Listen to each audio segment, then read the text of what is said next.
네, 더불어민주당을 포함해 6개 야당 지도부가 어제 용산 대통령실 앞에 모여서 최상병 특검 수용을 촉구했습니다. 어제 모습을 먼저 보고 오겠습니다. 시민의 명령이다. 특검법을 수용하라. 수용하라. 수용하라. 수용하라. 대통령이 거부권을 행사한다고 진실을 가릴 수는 없습니다. 감당해야 할 책임은 오히려 더 커질 것입니다. 민주당과 조국혁신당은 오는 25일에 최혜병 특검 촉구 범국민 집회를 공동 추진하겠다 이렇게 밝혔는데요. 장현주 변호사님, 네. 이 최혜병 특검법이라는 사안을 놓고 야당이 그 기치 아래 다 이렇게 모이는 그런 형국이네요. 그렇죠. 아무래도 이제 지난 대통령의 기자회견을 미루어 봤을 때는 국회 본회의를 통과한 최혜병 특검법에 대해서 대통령이 사실상 수용 의지가 없는 것 아니냐라는 분석들이 많이 나오고 있습니다. 그렇다면 이제 대통령실에서 거부권을 행사하는 것이 예정된 수순이고 그러면 야당으로서 할 수 있는 일들을 해보겠다라는 취지로 봐야 될 것 같습니다. 예. 특히나 결국에는 민심 그리고 국민 여론에 호소하는 것밖에는 없다라는 판단이 있었을 것으로 보이는데요.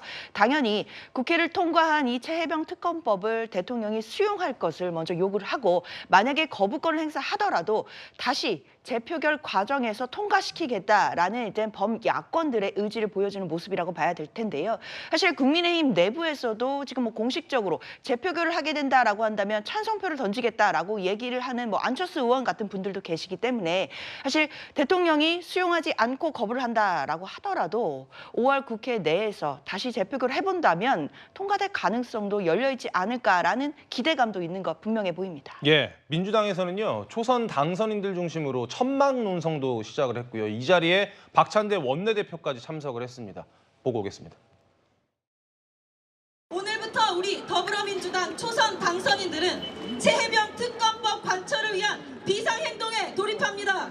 거부권을 행사한다면 총선 결과보다 더 무서운 국민적 저항에 부딪힐 것이라는 점을 분명하게 경고합니다. 천막 농성이 이루어지니까 국민의힘에서는 비판 발언을 바로 내놨습니다. 그것까지 먼저 듣고 이야기 이어나가도록 하겠습니다. 들어보시죠. 22대 국회는 아직 개원도 하지 않았는데 천막부터 치고 완력을 과시하는 구태의연한 행태를 보여서야 되겠습니까? 자, 이건 먼저 강성필 부위원장께 좀 여쭤보겠습니다. 네. 나쁜 정치, 나쁜 선동부터 배울 게 아니라 진짜 정치를 배워야 된다 이런 비판을 한 건데 네. 어떻게 보세요? 초선 당선인들의 이런 움직임? 사실 이거는 두 가지 측면이 있습니다. 이렇게 천막 농성을 하면서 이러한 사건에 대해서 더 많이 알리고 국민들께 집중을 받게 되면 이러한 데에서 국민들의 어떤 반응이 나올 거 아니겠습니까? 네. 이러한 반응이 만약에 긍정적이라면 국민의힘 소속에서 앞으로 21대건 22대에서 어떤 최혜병 사건 특검과 관련해서 저희에게 이탈표를 동조해줄 분들에 대한 어떤 심리적인 동요를 이끌어낼 수가 있고요. 그다음에 민주당에 170명이 넘는 거대 야당이잖아요. 네. 근데 이 의원들이 사실 초선들이 많은데 이 초선분들이 서로를 잘 몰라요. 그런데 22대가 개원하기 전에 서로의 어떤 단합력, 이렇게 농성을 같이 하는 과정에서 상당히 밀접해지는 어떤 효과가 있거든요. 그래서 이 단일 대우를 맞춰서 22대를 시작하기 전부터 조금 공조해 나가는 그런 효과가 있다고 저는 분석하고 있습니다. 하지만 한편으로는 22대 국회 개원도 전에 이렇게 정부 흔들게 나선 거 아니냐 이런 비판 가능할 것 같은데요? 이 최상병 특검은 저희들이 계속 일관되게 이야기하고 있는데 정쟁용 특검이다라고 계속 말씀드리고 있습니다. 예. 그리고 지금 민주당과 범야권, 특히 민주당 같은 경우는 최상병 특검, 그러니까 대한민국의 슬픈 죽음이라는 사건을 계속 정쟁용으로 처음부터 몰았다. 그리고 이것을 특검으로 몰고 가는 뒤에는 제가 볼 때는 제 개인적인 생각입니다만 예. 대통령 탄핵 또는 대통령 임기 단축이 진짜 목적일 것 같다라고 아하. 생각합니다. 예, 그리고 최상병 특검 같은 경우가 지금 특검 자체를 요구하는 것이 적절치 못하다라고 하는 것은 공수처가 지금 이미 수사의 속도를 굉장히 붙이고 있는 사건입니다. 예. 이 공수처는요, 민주당이 정말 집권 당시에 야당들의 반대에도 불구하고 이거 강제로 만들었던 지금 기간이에요. 무려 1,000억 원을 들였습니다. 그리고 현재도 1년의 예산을 200억씩이나 투입하고 있는 기간이에요. 이 공수처, 민주당이 검찰 조사 못 믿겠다라고 해서 만들었던 공수처가 조사를 하고 있는 중인데 이것을 특검을 가겠다라고 하는 것은 대려 지금 특검의 속도를 늦추는 것이 된다. 그러니까 이 조사의 속도를 늦추는 것이 된다. 그러니까 조사의 실체적인 진실을 중요한 것이 아니라 민주당이 지금 오로지 정쟁으로 끌고 가려는 목적뿐이 없다라고 보여집니다. 예. 그래서 지금 이 부분에 대해서는 좀 민주당이 이런 사회적인 슬픈 사건들을 계속 정쟁으로만 이용하려고 하지 말고 정말로 이 실체적 진실을 확인하고 싶다라고 하면 현재 공수처의 조사를 함께 지켜봐라. 그리고 여기에 이상이 있다라고 하면 대통령이 나서서 특검을 요구할 거라고도 했습니다. 그럼 이러한 부분들을 지켜보는 것이 중요하고 더 중요한 것은 어떻게 해야지 이러한 사건들이 다시 재발되지 않을 것인지에 집중하는 것이 더 중요하다라고 생각되어집니다. 진짜 목적은 탄핵에 있는 것 아니냐. 그러니까 이런 질문이 가능할 법도 한 게요. 조국 혁신당은 직접적으로 언급을 했고 민주당은 직접 언급은 안 했지만 간접적으로 계속 그렇게 뭐랄까요 뉘앙스를 풍기고 있는 건 사실이잖아요. 일단 탄핵이라는 건요. 다시 한번 분명히 말씀드리지만 정치권이 하는 게 아닙니다. 국민이 하는 거예요. 그럼 국민은 어떤 걸 보고 하냐. 대통령의 어떤 법률적 위반이 정말 납득할 수 있을 만큼 심각하구나라고 국민들이 느꼈을 때 정치권을 이용해서 하는 것이지 정치권이 선동해서 할 수 없다는 걸 분명히 알려드리고요. 이 공수처 민주당이 만들었는데 왜 못 믿고 하냐? 옳은 말씀입니다. 왜 못 믿고 하냐면 공수처가 수사를 잘 하려고 하는데 공수처에다 왜 불렀다는 의혹이 있는 거예요. 그럼 의혹은 무엇이냐? 이종섭 전 국방부 장관 핵심 피의자를 호주 대사로 임명을 해서 4시간 동안 졸속 수사를 하고 그다음에 출금을 해제해가지고 해외로 보낸 거예요. 그리고 다시 민심이 안 좋아지니까 다시 들어오게 했는데 있지도 않았던 어떤 공관장 회의라든가 그리고 최근에도 스모킹 건들이 계속해서 발견되고 있어요.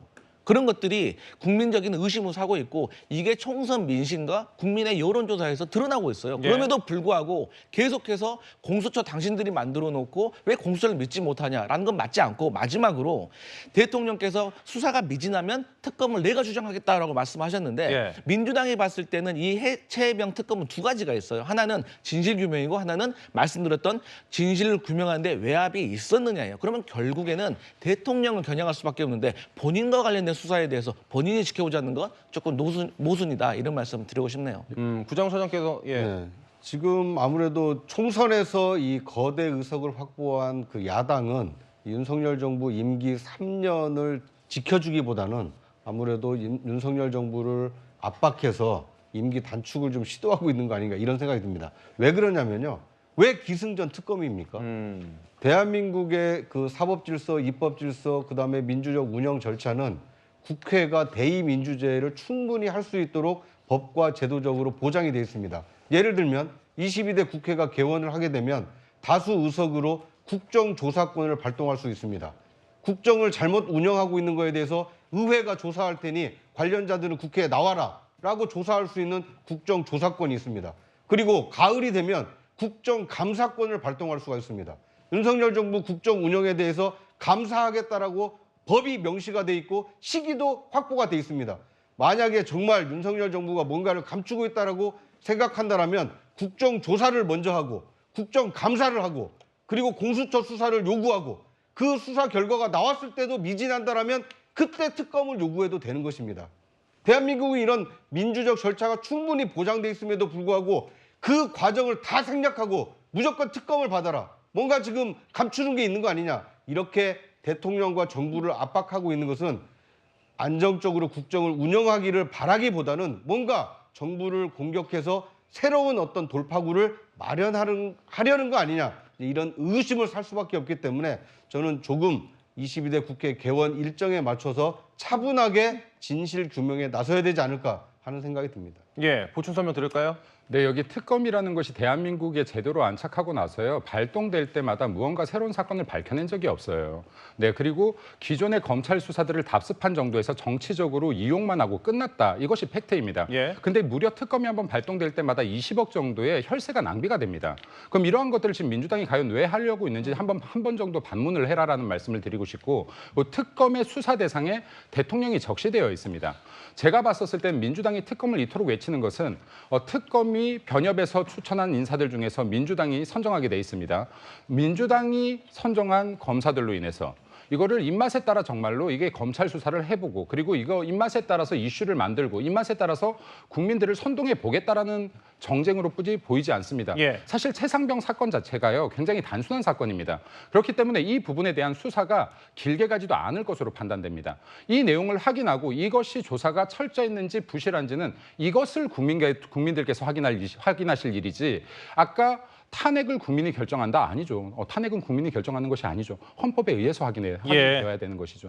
그래서 이런 것들을 대한민국의 대통령들 국민으로부터 표를 받아서 국민의 뜻이 모아져서 대통령의 오른 자리를 선전선동으로 계속해서 끄집어내리려는 이 습관, 대한민국 정치를 굉장히 후퇴시키는 것이다라는 말씀 드리고 싶습니다. 네. 또 한 가지만 더 말씀드리면요. 국민의힘 108명 의원님들께 말씀드립니다. 어떤 정치적 목적이 있다고 하더라도요. 윤석열 정권이 무너지고 나면 설령 그 다음에 보수의 대통령 후보가 돼도 대통령 당선 못 되십니다. 이 말씀도 드리고 싶습니다. 네. 제가 짧게 두 가지 말씀드릴게요. 아니 방금 특검의 성과가 없었다고 하셨는데 과거에 윤석열 검사, 한동훈 검사가 특검해가지고 성과 없었습니까? 그 정의로운 검사들이 지금 대통령이 된 거 아니겠습니까? 그리고 공수처가 만약에 외압을 받고 있다고 하면 그러면 그때도 계속 특검을 하지 말아야 되나요? 그러니까 공수처가 외압을 받고 있다는 것을 국민들이 느끼시기 때문에 총선 민심에서 드러났고 또 여론조사에서 드러났고 그래서 국민들 3분 중에 2분 정도는 특검을 해야 된다. 그리고 보수층에서도 특검을 해야 된다라고 하는 게 아닐까. 저 그거 한번 다시 한번 반문해 보고 싶습니다. 예, 사실 이 특검 이야기가 굉장히 팽팽하게 이루어질 수밖에 없는 건 맞는데 저희가 이 특검 얘기만으로 시간을 채우기에는 좀 아깝습니다.